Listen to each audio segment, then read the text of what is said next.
Hi everyone!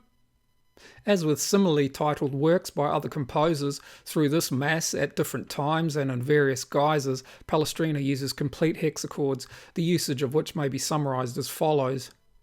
All hexachords begin either on the note C or G. Other scale fragments not forming hexachords typically move past the hexachord's limits, creating an octave, stop before the complete hexachord is formed, or omit some of its notes. The hexachords are either used thematically, typically spanning only a few bars, or structurally, where they typically span longer distances, creating a cantus firmus against the other parts. Against both types of hexachord use, the other parts are typically written using free counterpoint, although Palestrina occasionally introduces other imitative motifs and figures. And aside from thematic usage, beginning the mass's movements or sections, the hexachords are typically only used in the first or second cantus parts. Beginning in the first Kyrie, for example, Palestrina thematically uses in 5 of the Kyrie's 6 parts ascending hexachords beginning on C and G, before then introducing in the second cantus an ascending hexachord on G, acting here as a cantus firmus. The note values of the second cantus's entry consist only of whole notes instead of the theme's essentially half-note construction. In the first alto part against the second cantus's cantus firmus, Palestrina uses a complete ascending hexachord on C, the note values of which have also been changed from those used for the initial thematic entries. Several bars later, Palestrina again in the second cantus uses a descending structural hexachord on G to conclude the first Kyrie. The Christe is also underpinned in the second cantus by structurally ascending and descending hexachords on G, the note values of which consist of tied whole notes.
A similar idea is then used to underpin the second Kyrie, although here with each of the second cantus's hexachord entries, Palestrina progressively shortens the note values, initially using whole notes, then half notes, and finally quarter notes.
As mentioned, these same ideas are then used for most of the mass's remaining movements.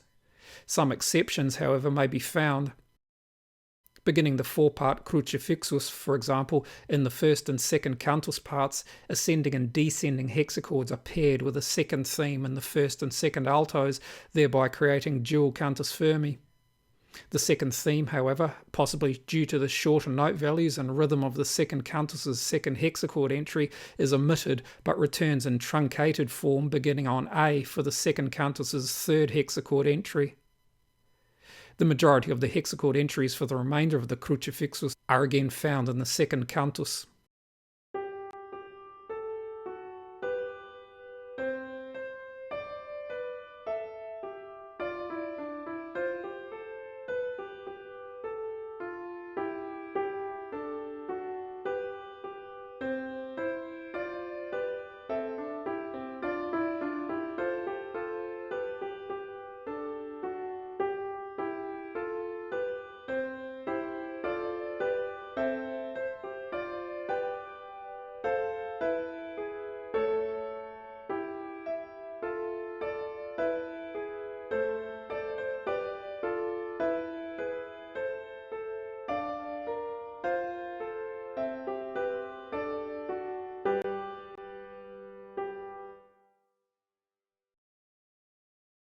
The 4-part Benedictus begins with stratothematic hexachords on C and G, which are shared by all parts until here, where for the remainder of the movement only the cantus uses the hexachord, while the other parts use other motifs, including this ascent comprising quarter and 16th notes.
Through the second Agnus Dei also, ascending and descending structural hexachords are used in canon at the 5th between the second cantus and the third alto, whose inclusion in this section creates a 7-part texture. Use of the canon here also creates dual cantus firmi, around which the other parts use free counterpoint.